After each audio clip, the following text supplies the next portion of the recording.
Obi was in Ebonyi State. I said I would play the video, but I couldn't play it anyway. I couldn't play it I couldn't play it. I didn't see the video rather. I thought I had the video. But all the same, this is my campaign. No, I'm doing my rally. I'm doing my rally right now. This is how I think we all can do it to make it work. To make it work. Obi is a person that can change the narrative. Let me just play this thing. Let me play it. Election coming up in 2023. Peter Obi is not asking you today for vote for Peter Obi. I'm asking you to sit down and scrutinize all those that are offering themselves for election. Put all of us on a scale. Let's know who we are. Let's ask questions who we are. Let's verify who we are. Because Peter Obi is from the East, I will vote for him. Do not vote for me because I'm an Igbo man. Do not vote for anybody because they're from the West. Do not vote for anybody because they're from the North. This is time to vote a human being who have conscience and trust.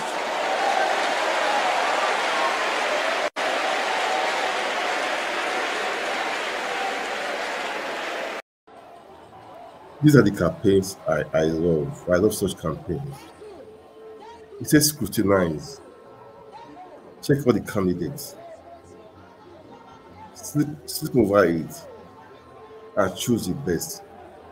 You don't vote for me because I'm an Igbo man. You know, don't vote for him because he's your relation. No, he's a relative. No. Vote because he's competent. He can deliver. You know, that he has what it takes to make it happen. This is who we really need. This is who we really need. Guys, I don't know what to say. What I'm saying, choose rightly. Vote with Obi. Okay? The video I want to play, let me play it now after this video. It's a long video. Just watch it, then when I come back, I'm doing my part, guys. All right, let's watch.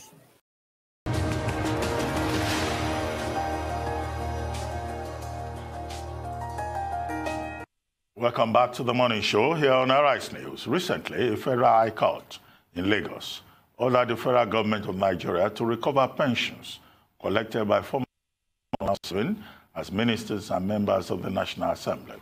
The court also directed the Attorney General of the Federation and Minister of Justice, Abubakar Malami, to challenge the illegality of state pension laws, permitting former governors and other former public officials to collect such pensions.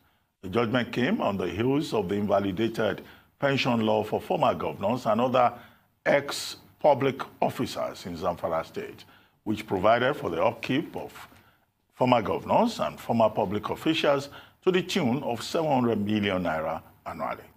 Joining us now to discuss this and other national issues is former governor of Anambra State, Mr. Peter Obi. Your Excellency, good morning. Good morning, Good sir. morning. Good to have you on the program. When the pension law controversy erupted, I said, oh, now I know the secret of your, looking so comfortable and nice. You've been collecting pension and benefits and allowances out of office. But what's your reaction? How does this work out? Do you support the move in Zamfara State to repeal the law and, the outrage on the part of Nigerians that when you leave office as governor, you should just go back to your former work and stop collecting public funds? What's your take? Well, Ruben, let me go like this. I play like this. that we're just about to, we just discovered a very nice land. This is about 2,000 something square meters. And I think we need to, in our land allocation, this is the first land we want to give, I want to give it Fast forward it a little bit. To the governor. to give it to me, the governor. And I turned to this woman, I said, what is your gratuity? And that you're leaving to me. She said, about 3 million. How long have you worked for government? She said, exactly 35 years. I said, what is your pension? She said, about 45,000, 50,000 a month. And I said, have you been given, what is the gifts? What have they given you and everything and all that? And he said to me, nothing. I had very innocently, nothing, no. I said, so you haven't been given any land, you haven't given anything like that. He said, land? And I said, Commissioner, this is a woman that needs land. I've just been in this job less than 1 year. This person has been here 35 years. Mrs. E. Ford and Mrs. Vicky Ford, I don't forget her name. I said, this woman she's been here for 35 years. And I'm here less than 1 year. So please, since you said it's mine, give it to this woman. Amazing. I said, this woman, madam, they said you are very good. You won't go. You will become a special assistant in my office. And you will be here till I go. And your job is to continue to be as good as you are. Because she was just looking young and everything. I said, you're very young, you're looking young. You're this. He said, but I've served for 35 years. I have to go. So I said, give this woman this land. Forget about me. So, Reuben, you have somebody who has worked for 35 years, going home on 50,000 a month. And somebody, I don't want to say came from nowhere, like me, put in 4 years, and it's taking 500 million a year. So this woman in 1 year will earn 600,000, and I will earn 500 million. It's not even taking 1% from that. That is my own worry. So it's not how much you pay a retired university professor a month. Maybe about 200, 300,000.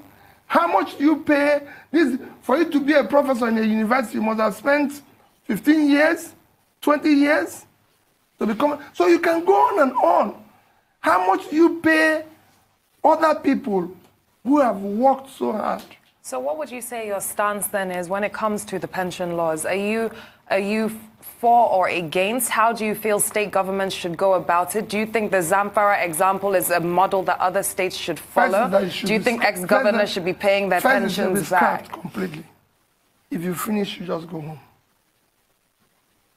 Yeah, but the principle of it, because I think in one state, is it Delta State, they even just reviewed, in the midst of all this controversy, they just reviewed the existing pension law to accommodate, one former acting governor who was not covered by the law. No, so I said it before. They don't want a situation whereby a man leaves office, the people who are promoting this, they don't want a big man who has been governor or deputy governor or speaker to leave, and then 6 months, 1 year after leaving office, he's living like a pauper.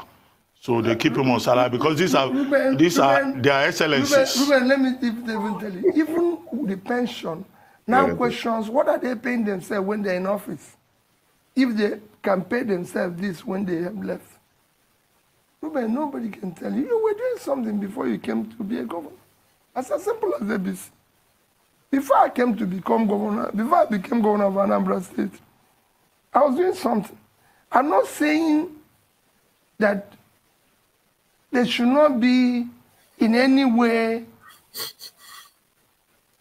a bit, if you say it, caring to a next person, but with the level it is now, it should be scrapped completely. And that's where I stand. When you finish, you've served faithfully for 8 years. Go back to what you were doing before you came. But should the governors who have collected these benefits, allowances, pension and all that, should they pay back? Money because they are insisting that they were given the money under existing law. Refunding money is not easy. You know that yourself.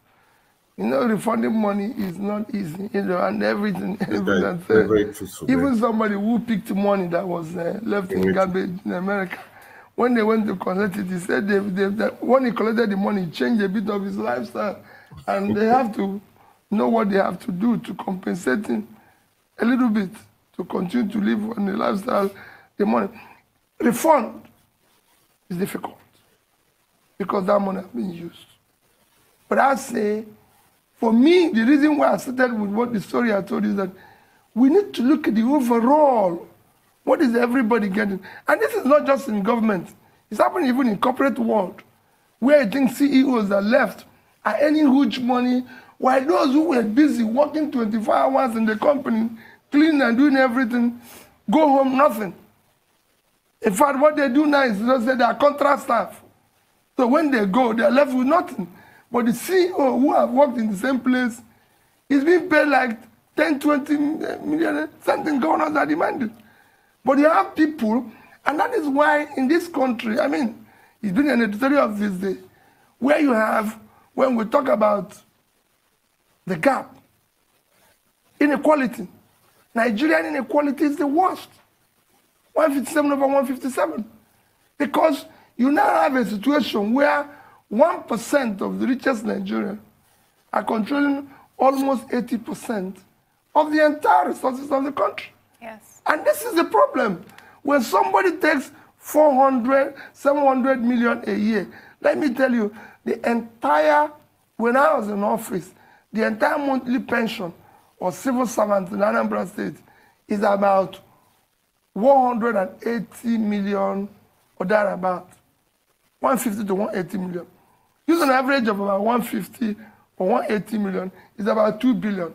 And you're paying one person almost a third of that. So if you have 3 of them, they earn same amount at the entire service. Thank you. If somebody, I mean, you have not asked for the money, you made that clear, you've not collected anything since you left office. But under the existing law, the pensions law is your entitlement. If somebody were to come to you and say, well, Your Excellency, you don't need this money, and you've earned it because it's under the law, just give me a letter of authorization, let me collect it on your behalf. I won't give the person. Being governor is not the first place I left. It's not the first place I served. I've served in other institutions. I've served in any other place where they were showing A, B, C, D, F. I served in banks, about 2 banks, yes, directors. They were buying directors, cars and everything. Go ask any of them whether they bought cars for me. Okay, so I just believe that you have to pass through a place, serve to the best of your ability, and move on with your life. we do have to go on a very quick commercial break in just a moment, and we'll come back. But when we do, I want to bring us up on Nigeria's current... This guy is good. As you watch the video, share the video, okay? Let's make it count. Follow us on our page, our YouTube channel, subscribe, turn on notification. If your first time of watching, it's important, okay? And I'll continue with the video. I'll continue the video right now. Let's watch it. On investment. The more you invest in education, the more developed, the more better your economy. We need to invest in health and everything. Our debt has moved from about 10 trillion to 25.7 trillion. And now with their new approval, we are hitting 30-something trillion. Our debt servicing have moved from about 1 trillion so now next year, about 3 trillion, because 2.7, about 3 trillion. About 24% of the budget. The question to ask yourself is not the number of budgets. The most important place you need to invest money is in education and health. Everybody knows the measure of development is HDI, which revolves around this. You are low in terms of life expectancy. When the average is 75, you're 53. In terms of education, when every other country we are competing with is at 90-something, we are 51. We're one of the lowest. And you're not investing in these 2 areas. Just to tell you how bad it is, our debt servicing today is about 2.8 trillion. Between 2016, let me include 2019, 2020, Our budget for education 2020 is 684 billion. If we include it, the budget of these 5 years in education is 2,893 billion. That means what you use to service debt in 1 year is about what you spend in education, the most important investment in 5 years. In fact, in health, our health expenditure in that 5 years is 1.9 trillion. So it's even higher. Even if you look at next year's budget, just next year's budget, we provided 2.8 trillion for debt servicing. And I bet you it's going to be more. The same next year, 2020, this celebrated budget, our budget for education is 684 billion. Our budget for health is 441 billion. Both of them put together is not even up to 50% of your debt servicing. You have a crisis. So you cannot continue to borrow. It is wrong. And this debt is not impacting. We're the only country, I've said it, that is borrowing, and it's not impacting in our growth. It's clearly. Because in 2015, your GDP was 520 billion. Your per capita was 2,550. At that time, you were owing about 10 trillion. Now you've moved to where you are now owing 25 point something trillion. So you added 150% to your debt, and your GDP is 390. Your per capita is 1,920. So you have a crisis. Let's look at the other side of it. The Debt Management Office says that the federal government has in place a debt management strategy that is sustainable, and that this loan that the federal government wants to take is a low-interest, concessionary, long-term loan, which Nigeria can manage. The Minister of Finance says our GDP, debt to GDP ratio is still manageable, it's small. The Senate President says with the Production Sharing Contracts Amendment Bill having been passed to law, and the Finance Bill 2019 having been passed into law, government is not going to have any crisis, funding the 2020 budget. So it looks like on the government side, there has been an attempt to provide for the, crisis that other people are talking about. So do you think they've taken enough steps to prevent any kind of crisis, even if the president himself admits that it's a deficit budget that we're going to run? Ruben, I'm a trader. I'm not a trained economist. Trained economists can tell you about debt to GDP, debt to this. I'm talking about debt to your revenue. That is the crisis. Yeah, but production sharing, contracts, let me tell you that finance production sharing can only bring additional 1 billion or thereabout. What of the Finance Act? You're just changing and saying, oh, people should pay more VAT, people should pay more this and everything. It is the same people, the same like 8 million people that are already impoverished that you're going to take this VAT from. You're not going to create it for, it's me and you. When they say the VAT has increased, Ruben, is you that is going to pay more for the goods. The VAT is not going to, God is not going to add additional money to Nigeria.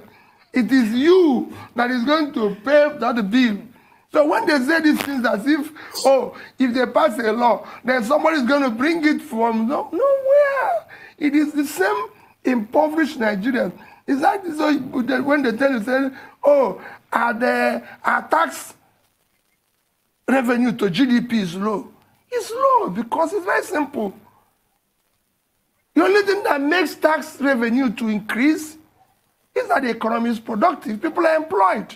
The more job you can create, the more revenue you can get. If SMEs are working, they can generate money. But you cannot tax people who are impoverished, people who are in my village doing nothing. You cannot tax them. So if you like pass any law, it doesn't make any difference. You're not going to create new money. It's the same people that are going to pay this VAT, the same people that are going to do this. And the more you're doing this, you're increasing the cost of goods. And without disposable income, people will buy less. It's simple. Go to market now. I said, I'm a trader in the market now. Nobody's coming even this Christmas. Nobody's buying anything. People will come and buy. Those who used to, last year, 3 years ago, people used to come and buy 8,000. He buys a bag of rice.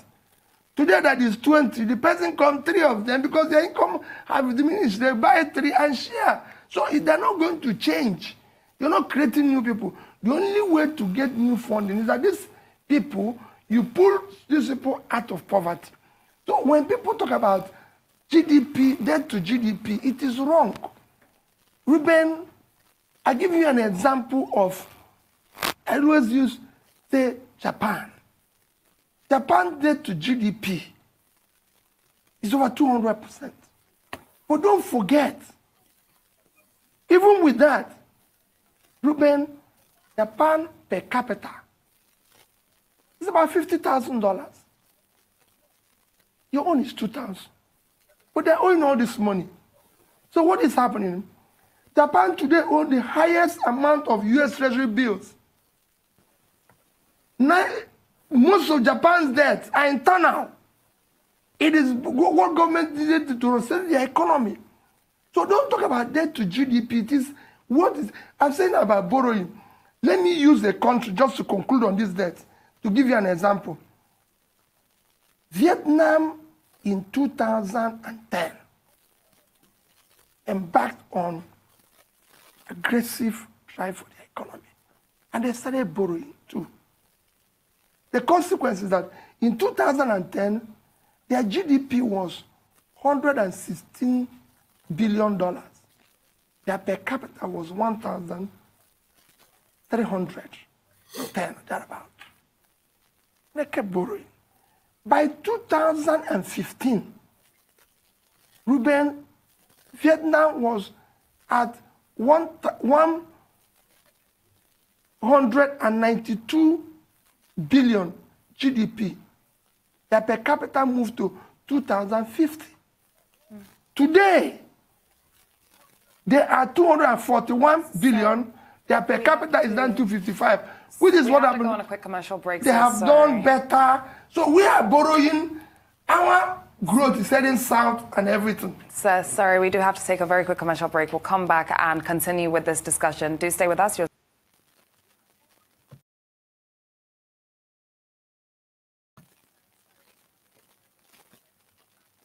Yes, we're watching Peter Obi, so let's continue watching him. I'm saying pick your PVC, let's vote for the right person. Peter Obi is the right person. Of the People's Democratic Party in the 2019 general elections in Nigeria, Mr. Peter Obi. Now, I get the impression that in your objection to the plan by the federal government to borrow about $30 billion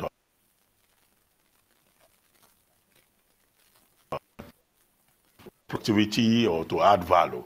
But the federal government has made it clear that this money will be used for infrastructure. Are you saying that infrastructure is not important, or you are doubting the fact that the government will deliver on its promise? Because the 8th National Assembly rejected the same proposal on the grounds that they were not sure what government wanted to do. Or this is just an objection to borrowing? We've been told that all the past borrowing were strictly for capital project. Am I right? So, Ruben, is a very simple thing. Show us the one that we've already borrowed and financed. That's how it starts. This is not rocket science. You said you're going to borrow. Ruben, is a very simple thing you can even do in your house.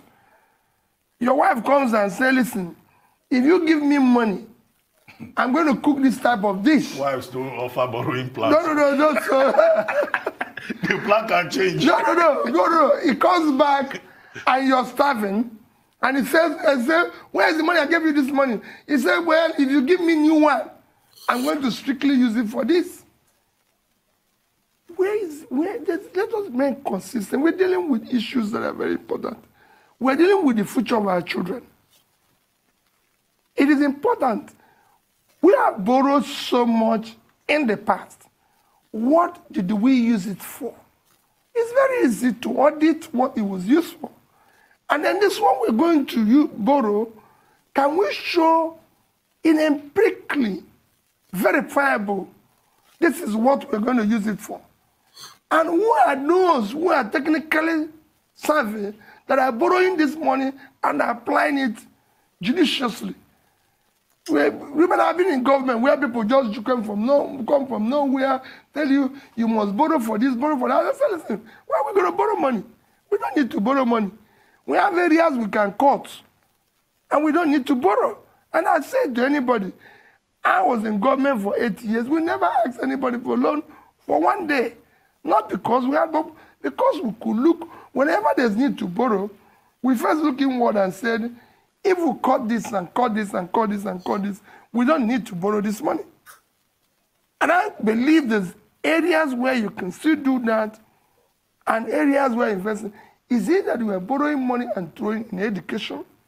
So we can see that schools have improved and changed and everything. Is it that we're borrowing money and put it in health so that hospitals and everything and all that have improved? Is it that we're borrowing money and putting it on the so-called infrastructure? Where are the bridges, where are the roads, where are these that are completed that we can say we borrow this? Ruben, let me give you an example. We've just done from 10 trillion to 25 trillion. So added 15. Nationally, whether I like it or not. That's Ibadan, Lagos-Ibadan Express Road, which they've been building since, God knows, since I was in university. All they need is 200 billion. Okay, so let me ask. So from this borrowing, just 200 billion thrown into that thing, since then, it would have completed it. Would you then say that, for example, if we're looking at ways to cut down on certain budgets that shouldn't exist, would you comment, or would you like to comment on the $100 million that's been budgeted for the renovation of the National Assembly? In the 37 billion. 37 billion naira is $100 million. $100 million budgeted for the renovation of the National Assembly. Well, let me tell you, there's so many places to cut. It's not just that. I tell you, I've served, so I have an idea. And the West is unacceptable. The cost of governance in Nigeria cannot be compared to anywhere. I've talked about governors, I've talked about presidents, I've talked about local government chairmen and everything. I've said it in this, that it is unacceptable. The biggest, it will probably cost more to keep me as the governor than it will cost to keep Boris Johnson as Prime Minister of Britain. And I can tell you, because if anybody in the UK sees Boris Johnson moving with 5 vehicles, he won't be in office the next day. I can tell you. Walk down the road with his dog to go vote. I said he will not be in the office the next day with that level of convoy. Talk less of this thing. If you eat in White House, you pay. On 10 Downing Street, if you invite somebody, a guest, you pay. To come for dinner, at the end of the month, they'll give you the bill. Anyway. In Anambra State, I can bring my entire village. They'll be eating. Nobody cares. Yes, it's their share of the national cake. But, I mean, all morning you've been referring to education. You know, although I was going to draw your attention to the fact that in the budget proposal for 2020, education is actually number 3 on the list. After defense, and then power, works, and housing, and then you have education. But I know you are very passionate about education, given your record in Anambra State. And only a week ago, you met with the Pope to work with, a foundation set up by the Vatican to promote education. Not tried by the Vatican. Okay, but what are the details? You want to share that with us? It is the Pope personal foundation. Oh, he's the Pope himself. personal foundation, which That's is started. Occurrentis Foundation? Scholar Occurrentis. This is what it started as when he was Cardinal and Bishop of Buenos Aires in Argentina. From empirical studies, he found out that to develop and have peace, you need to invest in education and sports. That is not far-fetched. It's only when we engage in sports here that we stay as a nation. So they found that out.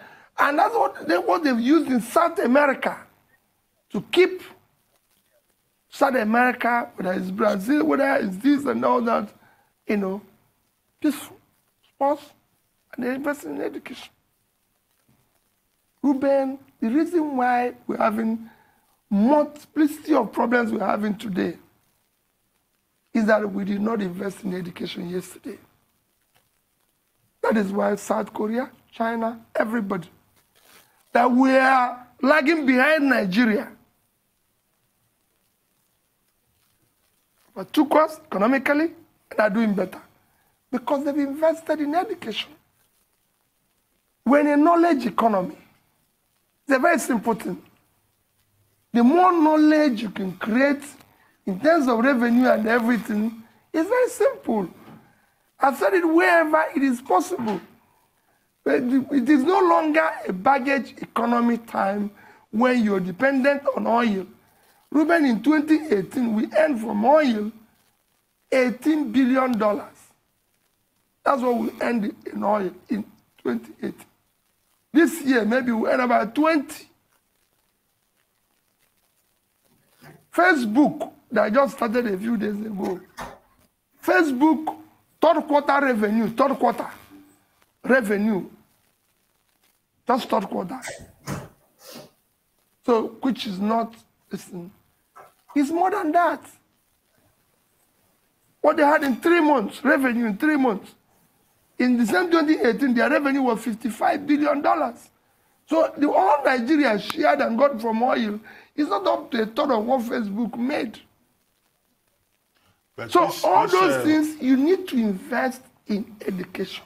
No, it is critical. The principle of it is clear. The return is huge.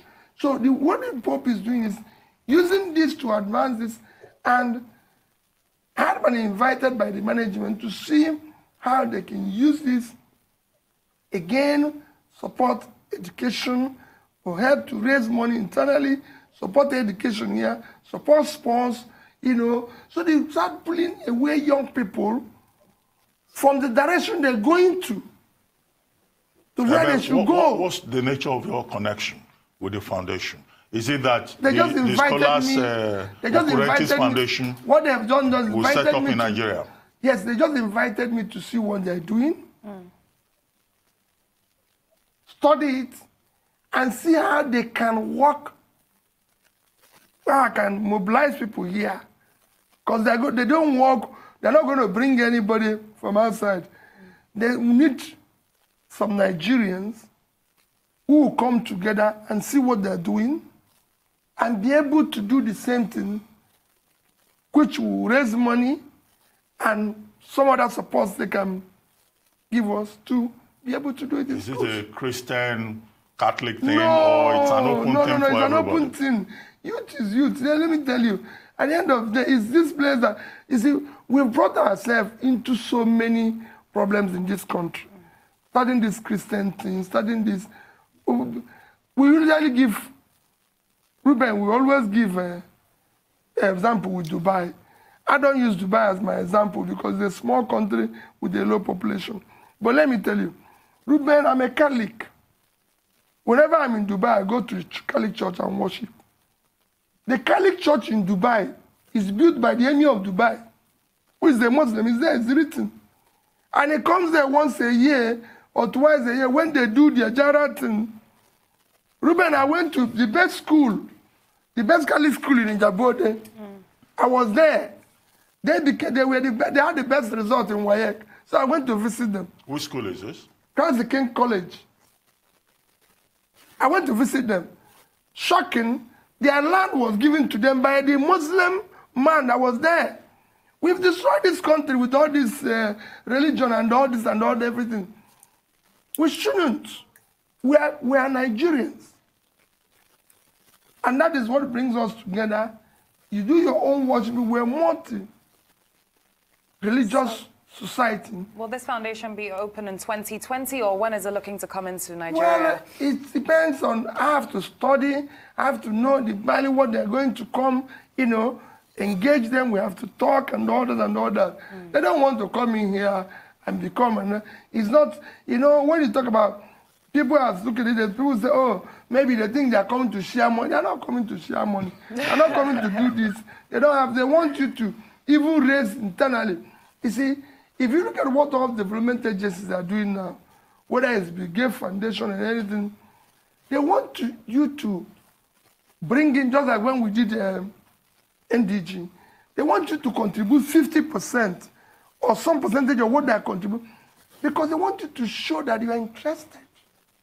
So we are not at the exploratory stage where I need to study, do this, and look at maybe people like you who mean well and say, come, let all of us come together and do this.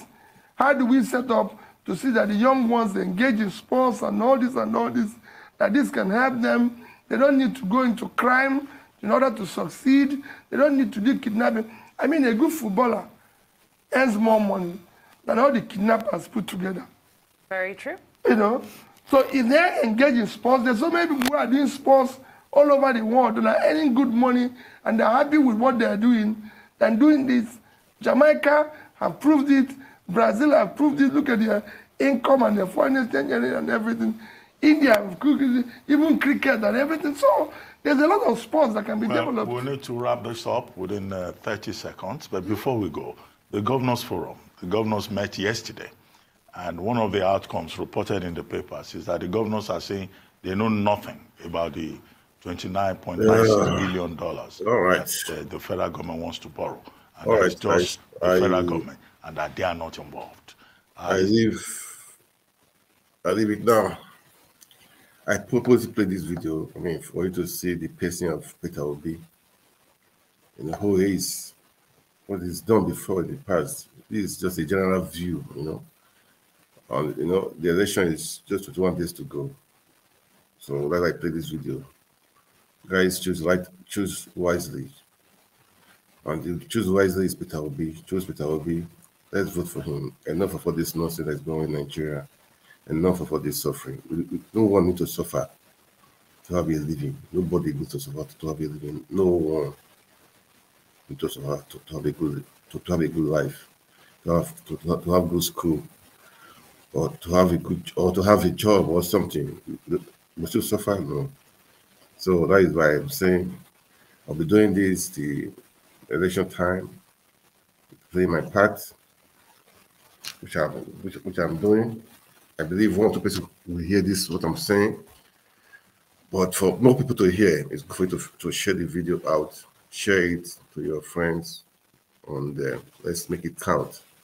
And again, to follow us on our Facebook page, our Twitter, our Instagram, our YouTube channel, subscribe to it, and hit the notification button in case tomorrow I'm back, you will be notified, okay? It's important. All right, guys. I love Nigeria. I love you guys. So let's make it work. It will be for president come February 25th. All right? All right, guys. Thank you so much. Good night. God bless you.